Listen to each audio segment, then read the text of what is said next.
Okay, everyone, welcome back to Line Your Own Pockets. In this episode, we're going to talk about how do you prioritize all your ideas. We're kind of going down this rabbit hole of generating ideas and recording ideas. And now we're going to go, okay, so now you've generated a whole bunch of ideas and you've recorded them all. There's only so much time in the day. So, how do you know how much time you spend on this and that? And which do you prioritize when everything happens? But first, and as always, how's your week been, Dave? Yeah, it's been great. I've been looking forward to this episode. There's a lot of good uh, analogies with software development.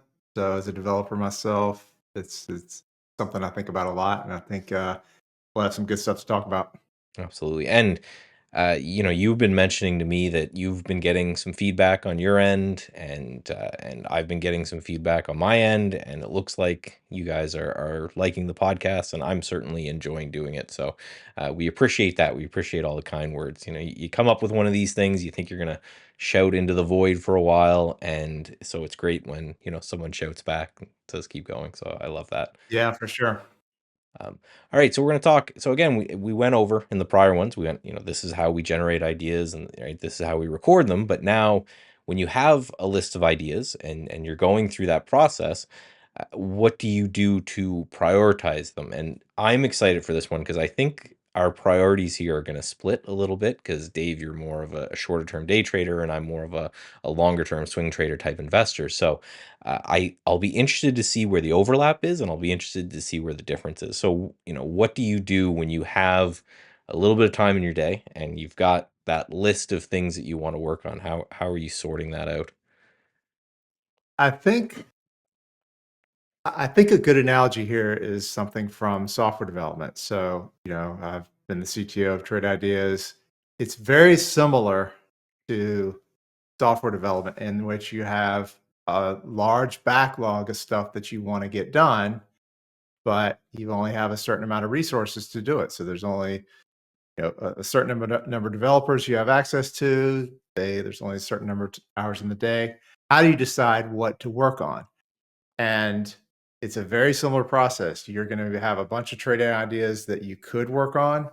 How do you decide which one you do now versus put off to later? So um, at Trade Ideas, we use this priority score concept. So let me walk through this a little bit, and you can see the analogy that will, I think, become clear after I explain it. So it's based on something with the acronym RICE. So the R is for reach, the I is for impact, the C is for confidence, the E is for effort. All those things have varying degrees of uh, depending on the feature that you want to implement.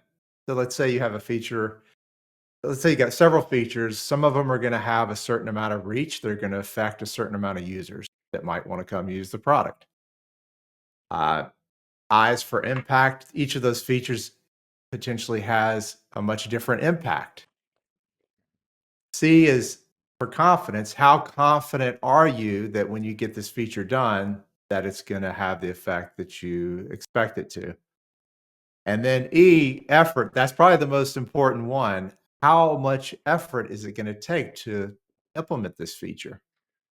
So all those contribute to a single number, and that's a score, priority score, we call it. So we can rank our backlog, our list of things we could work on by that score. And what bubbles to the top is the stuff that's easy to do, that has the biggest impact, that you're most confident that in that score. So the analogy here. So first of all, does that make sense, Michael? Is there anything that I need more that I need to explain about it? No, it makes perfect sense. My question, I think you can probably guess what's coming up, but the subjectivity of filling that out seems like it might be a problem. But I get the idea is, you're trying to bring people to a software product and B, make sure that when they're there, they're getting what they want, and they're getting, the help in the edge in the market that Trade Ideas does. So you're trying to weigh those things of, if you do something that's really, really cool, but only for like 5 people, from a business point of view, that doesn't make sense. So you're trying to balance the how good is the feature in, but potentially for a niche versus how broad can that feature be, and trying to figure out what that balance is. And I like that because, again, you need to have a system for that, because I know from consulting with Trade Ideas, there's a whole bunch of traders in there and they're all wanting their own thing done. And that tugs at the development work from a bunch of different angles. So this is a good way to say, okay, well, these are the things that, we've come up and we've ranked them the most. But again, my question is going to be like, who decides on those particular Sure. inputs? Yeah, it's important to be consistent in how you come up with that score. So you're right, subjectivity is a big thing. Um, and that's much harder in the software engineering space when you have multiple owners, multiple stakeholders. But usually with your trading business, it's just you. So you can be, you're not going to have as much subjectivity there. But and it's not a completely a one for one analogy, but I think there's some good parallels to draw here. Um, like the first parallel, I would say, when you think about reach, how many users is this feature going to reach?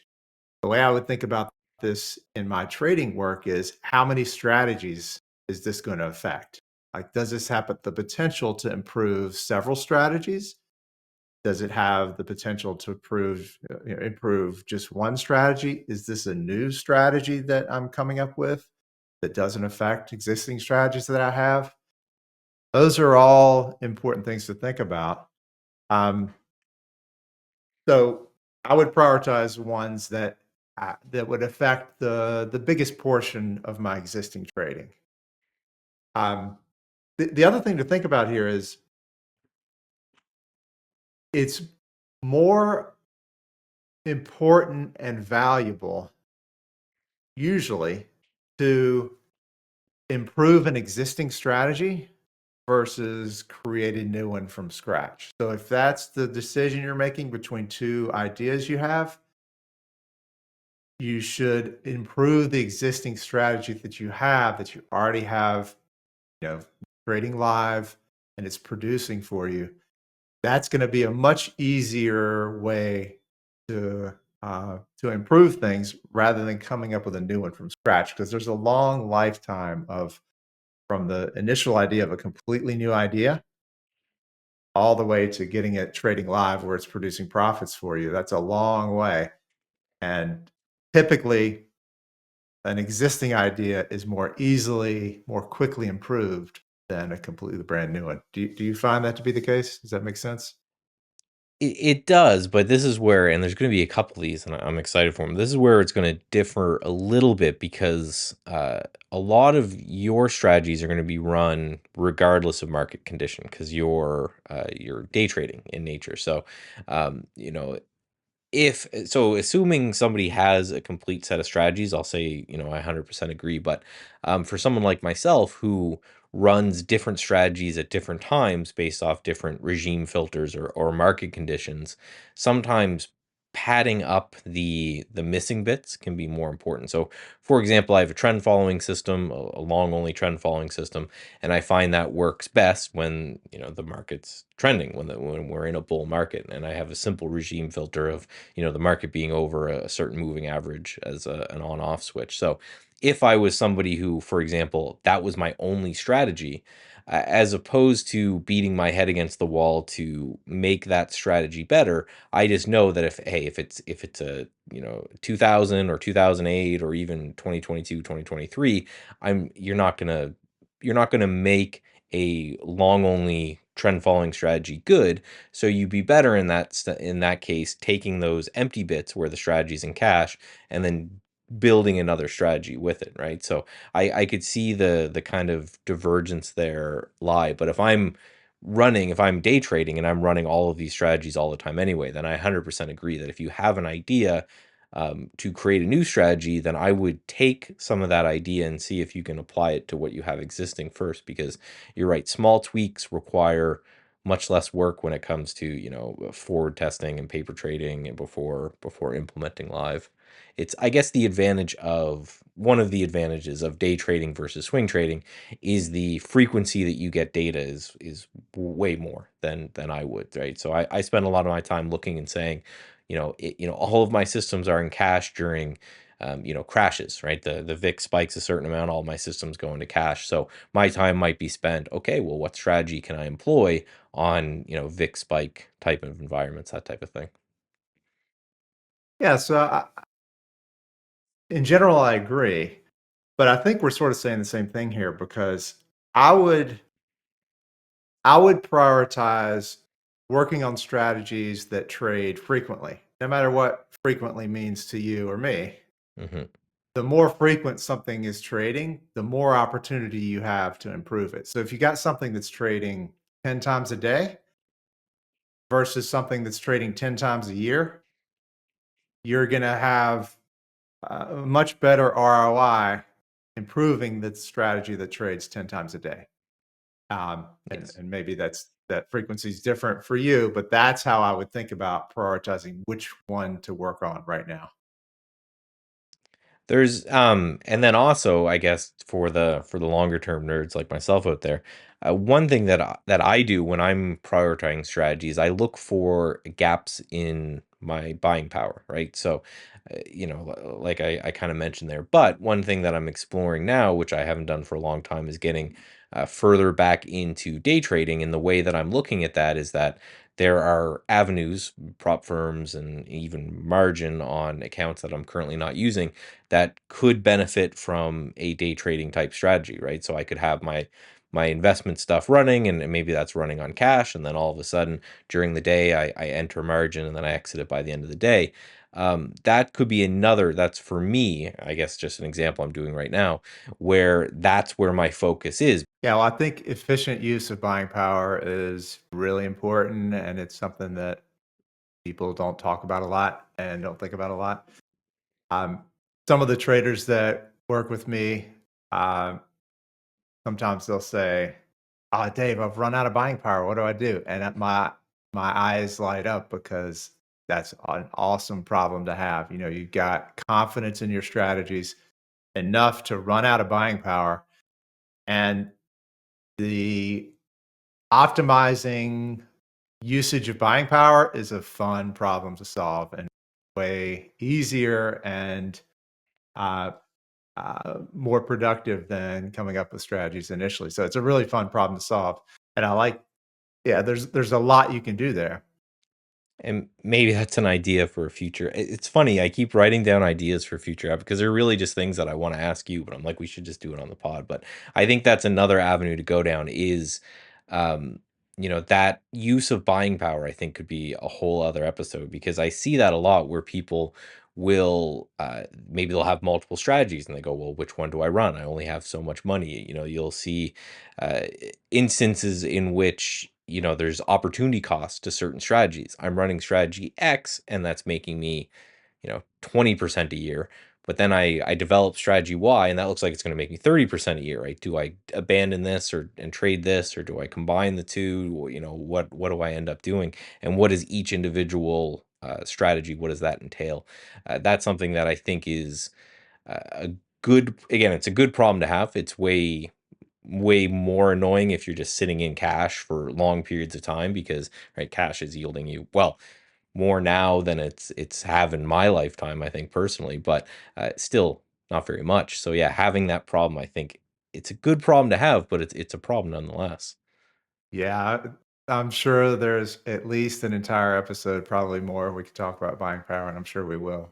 It's a great topic. Um, S- but to bring it back to doing work, let me, from a developer's perspective, let me tell you something that can happen. So, as developers, you know, you always want to be working on something. You always want to be building something. Building something is fun. mhm. There's a trap that you fall into that you think building new software can solve everything. So your tendency is to build something. And it's really important to think about and prioritize exactly what we're talking about here. Prioritizing when to put your precious resources and effort into a particular problem. And, I've seen, I've heard from a lot of traders that want to do some work on something they thought of. And I can tell right away from what they're saying that it's not going to pan out. It's going to be a lot of work for not a lot of gain. So it's really important to think about what you're going to work on now in a way that is going to have the biggest bang for the buck as quickly as possible. That'll keep you motivated. Well, and I think that leads to another idea to flesh out, because just like, and to use your software analogy, you're dealing with a little bit of an unknown there. So, for example, your software analogy and your breakdown, somebody fills out that form or they fill out that point system and they think, hey, this is going to have a massive impact. Everyone's going to love it. People are going to come, just we're not going to be able to support enough copies because we're going to sell so much.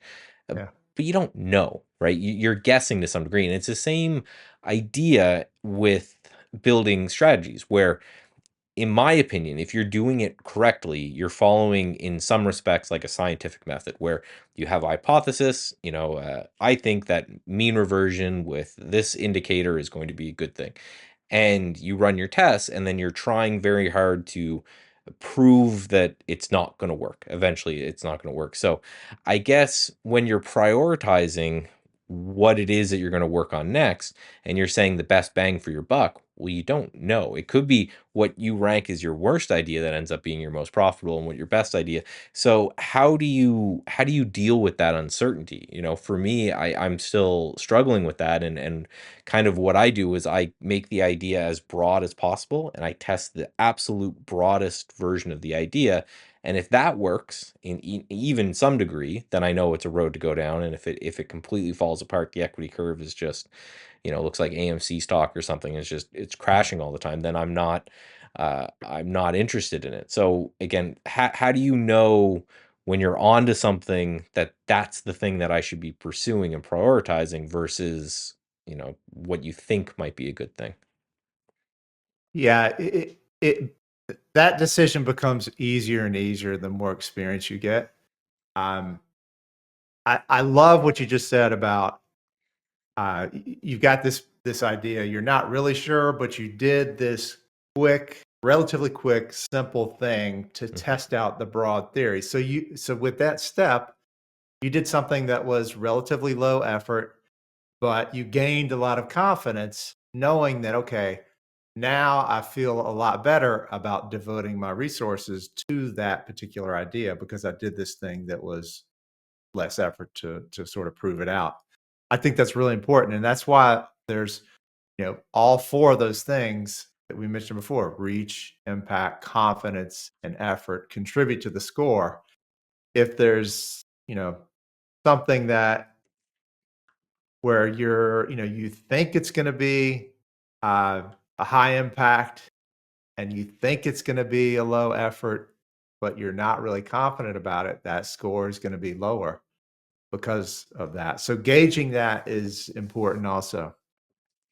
Yeah, because I guess, right, if you're just trying to do the best you can, there will be times, I'm sure, if you're building systems where you believe that you're onto something or that your idea is good, and then fast forward however long your process is to test stuff, which we'll certainly get into, you just find out that it's nothing, and that's to me usually a sad time, where you have to go, okay, I thought I was onto something here. You try to loosely record the amount of time that you're working on it, and you're like, okay, I'm 30 hours into research and testing and this kind of stuff, and it's not working, so it's time to just kind of move on Yeah. with my day. Yeah, you don't really think of systematic trading as being emotional, but that like exactly what you described. You got such high hopes for this idea. You just know it's going to work. You do all this research and then you find out that it's not going to work, or it's not nearly as good as you thought it was, or it's going to take a whole bunch of time to actually implement it. Yeah, I mean, that's those are highs and lows of emotion, and Mhm. that's very real. And from the people that I've worked with, and again, I feel it as well, but the people I work with, it becomes just so hard to kind of let that go. What in writing they say you have to kill your babies, where it's you have this piece of work and it's time to go through and cut them, and it's the same when it comes to systematic trading, where you could really believe in this idea, but if you find yourself beating your head against the wall, that's when it's time to move on to something else. Which is why having this priority list, I think, set ahead of time actually helps, and always having a backlog of ideas, because if you're working on something and it's your only idea, and you're focused and you're doing so much time working on that idea and you don't have anything in the backlog, it becomes much harder to just say, okay, I'm wrong, kill that idea and move on. But if you've got three or four other things that you're kind of excited about as well, and you get to that period of time of testing and you can't do anything, then it does make sense to go, okay, now, it's easier to say, okay, I was wrong on that one. It's time to move on. And now I've got this new idea that I can quickly get excited about and forget the time kind of spent on the other one. Yeah, it's really important to have a growing list of ideas in your backlog, and just because, I think the tendency is for new traders is you think you've got this idea, it's gonna work, you start trading and then it works, and then you're done. But that's really just the beginning. Once you start trading something and you make profits with it, you're just at the beginning part of a long-term process of being a successful trader. And it can be overwhelming, but you have that's why it's so important to have a regular system of recording your ideas and putting it into a backlog. And don't be scared when that backlog gets really big. And no, I mean, at some point you're gonna realize, gosh, I'll never get through all these ideas. And that's a good situation to be in. Mhm. And managing that backlog in the way we're talking about now becomes more and more important the more experience you have as a trader and the more trading you've done. It just becomes, and the sort of the closer you get to death, right? You're realizing your time is valuable. Yeah. Uh, you got to figure out what to work on. Yeah, because the one thing that I guess we're trying to avoid with this episode, with people going down this journey, which I think we probably both have seen, is, well, you already mentioned, is the guys that you can just see are going to beat their head against the wall for something for really no reason, for hours and hours and hours and hours. And then you've just gotten to the same point that we're trying to avoid with systematic trading, where you're sitting, we talked about this in, I think, the first episode, where part of the beauty of systematic trading is I'm not sitting watching every P&L tick and every stock all day long. I have systems and ideas in place, and the freeing nature of that. Well, you can easily replace that watching, every P&L and every tick, if you're just running back tests all day long and you're watching the back tests carry out, and you're not being purposeful enough about, this is what I'm going to test, and this is how long I'm going to give myself to try to flush out this idea, and then this is what I'm going to do if that idea doesn't work, which again, you need a backlog for, so you're not kind of all in on one idea. Yeah, and the other thing, when you do a lot of work on an idea and it doesn't pan out, like we just said, yeah, that could be depressing, but there's still a lot of benefit you get from doing that. You learn now that this idea wasn't as good as you thought it was, but also for future ideas, that confidence part of the equation that we're talking about, Mhm. you're getting better and better at being more accurate with your confidence. So, you gained a lot of good experience. You learned something from that strategy. Even if you learned that it sucked, that's still a valuable thing that you can apply to future ideas. Well, and the actual art of, or the process of going through back testing can do that as well, because, just to use my example again, maybe you were looking at mean reversion with stochastics and you found out that there was just no edge at all to this particular indicator. Well, if you have that indicator in maybe some of your other systems, maybe it's worthwhile to go and say, okay, well, maybe there's a better way to judge something being overbought or oversold or something like that. Maybe there's a piece of information from the failure that you can take to other systems and say, okay, well, maybe if I replace this piece that failed in this one system with a different indicator or a different metric in some respects, then I've made my other systems better. Because yeah, it's just part of it again is just the scientific method. And I was reading this blog that I thought was interesting. It was all these things that were invented by accident. Like there's some sweeteners that were like pesticides or something, and someone tasted it and goes, "Oh, that's pretty." Like all of these just completely accidental scientific things where someone was focused on X and then something completely insane and different came out of that. So just by writing off the time and having this idea list and going through this in a a responsible and a systematic way, you end up just kind of learning some things that there's no way you would just stumble upon in the wild. Yeah. So, do we have time for one more analogy that I think will be helpful? It's our podcast. So, We can go on. We can go on as long as we yeah. want. All right. So this I'd be remiss if I didn't bring this up. I love this analogy. So this is from a book called Quit by Annie Duke, famous poker player. I think I read one of her. Didn't she She, have? She do thinking? Is that the same one? Thinking in bets or thinking in? yep, she Yeah. wrote Thinking in Bets first, and then wrote another one called Quit, Oh, which is a cool. good one to read. We should put it in the show notes. All right. I'll add it Um, to my list. she talks about an analogy there, which I think is really good and pertinent to this.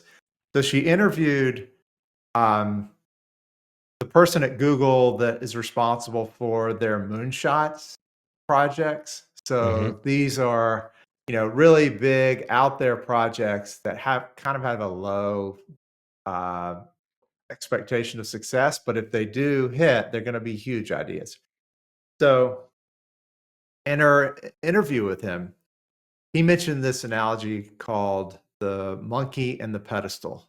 So imagine this thought experiment. You've got a monkey that if you can get it to juggle on a pedestal, you can make a lot of money, right? So that's the premise. Okay. Um, and that's the problem you're trying to solve. If you can do that, you can make a lot of money. How would you attempt to solve that? How would you attempt to create the situation where you could make where you could make a lot of money with this? Well, it turns out most people start with the pedestal. Making pedestals are really easy, right? A lot of people will focus on making a pedestal, making it the perfect pedestal. That's where they start the project, but that misses the entire point of the entire project because that's not the hard part. None of it's going to work if you can't get the monkey to juggle. And that is the hard part. So working on Hmm. the pedestal, as easy it may be, that's completely irrelevant because it's not going to work if you can't do the hard part. But most people start by working on the pedestal. And I think there's some analogies here to software development and coming up with trading ideas. A lot of people will focus on an easy thing, an easy part of a project that is not the essence of the thing. Like it's even if you get that to work, the ultimate part is getting a strategy that's going to work. So you can imagine some tangential part of getting a strategy to work that you could focus on first, which misses the entire point. So it's just I thought it's a really good analogy and a way to think about uh, divvying up your work and figuring out what to work on and thinking about projects in general. Yeah, it becomes very problematic when you're I think trying to reinvent the wheel, right? You're trying to grab again that easy thing of how do I decide that the stock is down a lot or whatever the instrument is, and you go into the easy thing which you can grab from anywhere. It's the whole, I guess, part of software development is, what do I just completely co-opt from someone else or something else, and then what do I actually do to kind of put my own spin on it. And it ends up being there's definitely a lot more to this. When we were talking about this as kind of a topic, I'm like, oh yeah, you just you pick whatever, because I'm always looking at it from more of the buying power perspective, and maybe it's just I haven't gotten that backlog yet, but there's a lot of different ways to look at it, and more importantly, there's not a lot of time in the day. So especially for a lot of people out there who are systematic or interested in systematic and trading, a lot of it has to do with the fact that they've got other obligations and other things to do. So that becomes even more important to kind of manage your time correctly. Yeah, I think, I mean, one of the things I uh, really feel like I'm good at with traders is like telling them the rabbit holes to avoid. They're thinking about working on one of these two different things.